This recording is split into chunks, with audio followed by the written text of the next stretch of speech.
जय श्री राधे कृष्णा।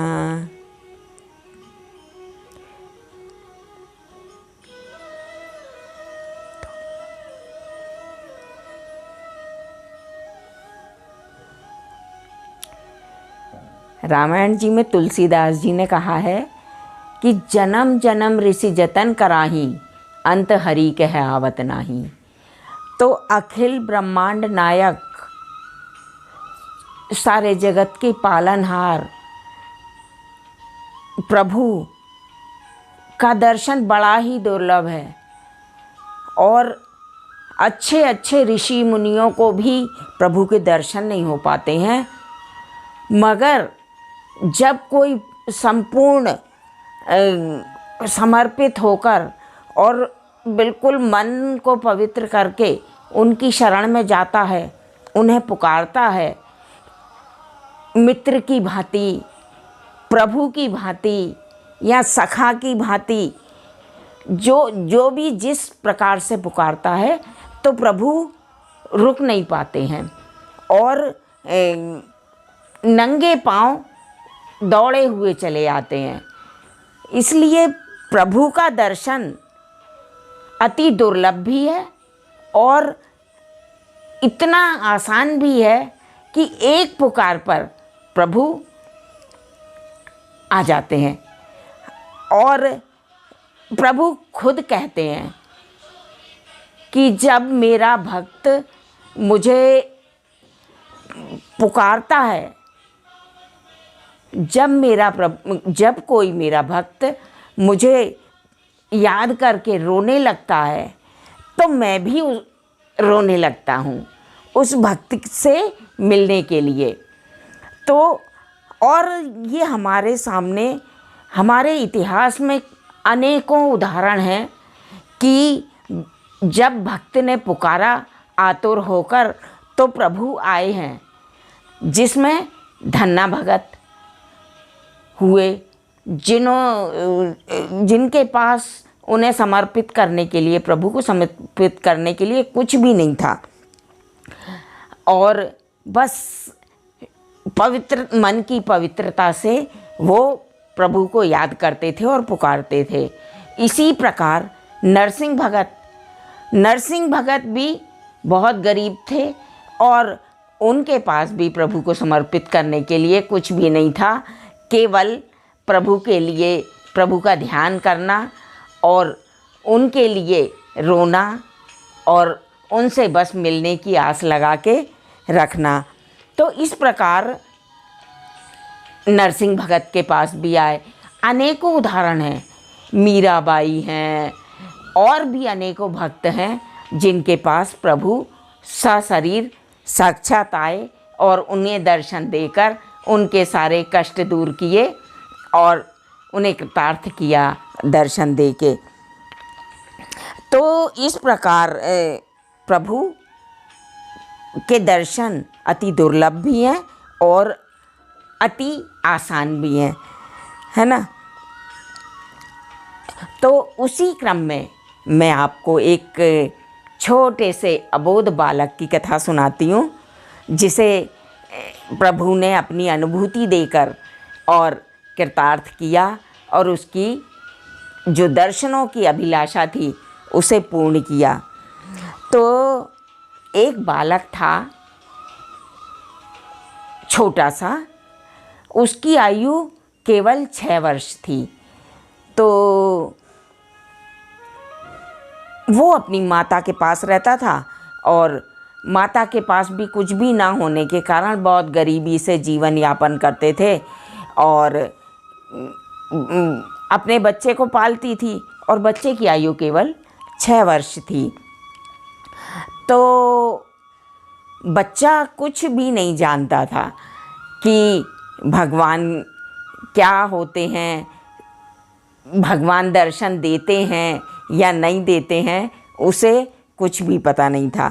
तो मगर उसने कभी किसी से सुना कि भगवान ऐसे होते हैं, भगवान वैसे होते हैं, भगवान का वर्णन सुना, तो उसे बस एक जिद उसने पकड़ ली कि मुझे प्रभु के साथ भोजन करना है। अब वो उसकी माँ उसे खाना खिलाती तो बोलता कि नहीं, मेरे को तो भगवान के साथ भोजन करना है, भगवान के साथ भोजन करना है। तो इस तरह वो उसका समय निकलता गया।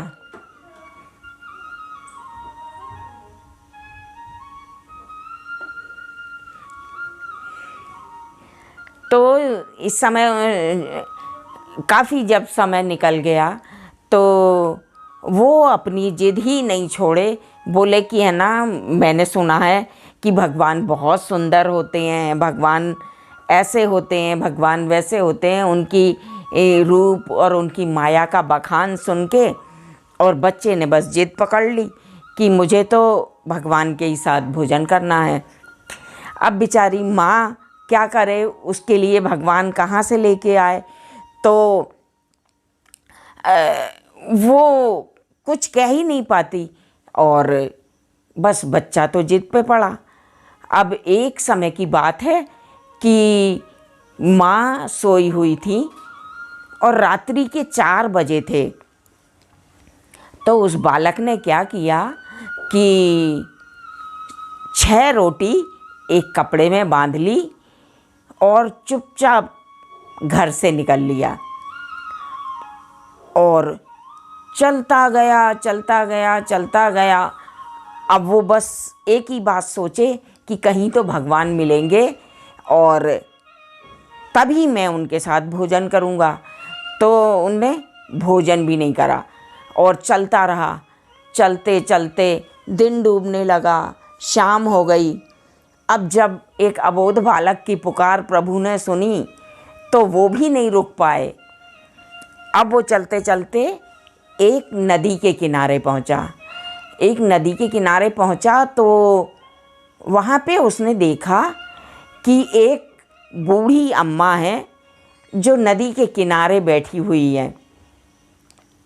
और अब वो उसके पास गया, बुढ़िया के पास, मगर वो उसे जानता पहचानता नहीं था तो उससे बोला तो कुछ नहीं और उसकी तरफ बस देखा तो उसकी आँखों में, वो बुढ़िया की आँखों में इतनी विचित्र चमक और ऐसी रोशनी कि बच्चे को उससे प्रेम हो गया और वो उसी के पास में बैठ के और भोजन करने लगा कि अब प्रभु तो आए नहीं, अब मैं क्या करूं। तो भूख के मारे, अब 6 साल का बच्चा, भूख भी नहीं सहन हुई तो वो उसके पास में ही बैठ गया, बुढ़िया के पास में, और वो रोटी निकाली और रोटी खाने लगा। तो वो बुढ़िया उसी की तरफ देखकर मुस्कुरा रही थी। अब क्या हुआ कि बच्चे को एकदम ध्यान आया कि अरे मैं अकेला ही खाने लगा और मैंने ये अम्मा को तो रोटी दी नहीं। तो उन्होंने क्या करा है, एक रोटी और निकाली और उसका पुंगी बना के और माता जी की तरफ बढ़ा दी। अब बुढ़िया ने बड़े प्रेम से हाथ बढ़ाकर वो रोटी ली और वो भी खाने लगी और वो बच्चा भी खाने लगा। तो जब दोनों ने खाना खा लिया तो अब वो डोकरी बोलने लगी कि अब मैं जाऊं। तो बच्चे ने भी सोचा कि अब अंधेरा भी हो रहा है, मुझे भी अब अपने घर चलना चाहिए। तो वो बुढ़िया जो थी वो अपने घर चली गई और बालक जो था वो भी चलते चलते भैया चल दिया कि अब घर पहुंचना है, धीरे धीरे करके जैसे भी। तो वहाँ पहुँचा, चल दिया वो और बुढ़िया भी। तो देखिए प्रभु की माया कि वो डोकरी जो थी उसने प्रण लेके रखा था कि जब प्रभु खुद आके मेरे को भोजन कराएंगे तो ही मैं भोजन करूंगी और नहीं तो मैं भोजन नहीं करूंगी। और वो बालक का प्रण था कि मैं भोजन करूंगा तो मैं प्रभु के साथ ही करूंगा। अब दोनों ने भोजन किया। अब जब बुढ़िया अपने घर पहुंची तो बड़ी प्रसन्न मुद्रा में बड़ी खुश हो गई कि आज तो मुझे प्रभु ने भोजन कराया अपने हाथों से। आज तो मुझे प्रभु ने, उसने घर के सब लोगों को बताया कि आज मुझे प्रभु ने अपने हाथों से भोजन कराया। और जब वो बालक अपने घर पहुंचा तो उसकी माँ बड़ी व्याकुल कि मेरा बच्चा कहाँ चला गया, कौन उसे उठा के ले गया, कि उसका क्या हो गया, क्या नहीं हो गया, कहाँ गया कहाँ गया। वो तो रोती रही, उसने भोजन भी नहीं करा और बच्चे का इंतज़ार करती रही। जब बालक वहाँ पहुँचा तो बालक बड़ी प्रसन्न मुद्रा में और बड़ा खुशी खुशी बोला, माँ मैंने तो आज भगवान के साथ ही भोजन किया।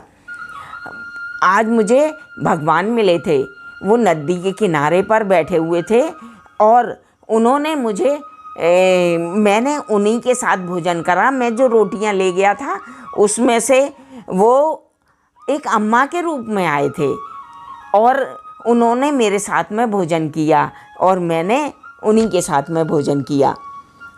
तो माँ ने उसे एकदम गले से लगा लिया और बोली कि बेटा चल, तेरी इच्छा पूर्ण हो गई, तुझे भगवान के दर्शन हो गए, तुझे भगवान मिल गए और जो तेरी इच्छा थी तूने भगवान के साथ में भोजन कर लिया। मैं तो ऐसे पुत्र को पाके कृतार्थ हो गई। और इस तरह से एक छोटे से भोले भगत की प्रभु ने इच्छा पूर्ण करी। उसको बालक को वो अम्मा में भगवान दिख रहे और उस अम्मा को वो बालक में प्रभु दिख रहे।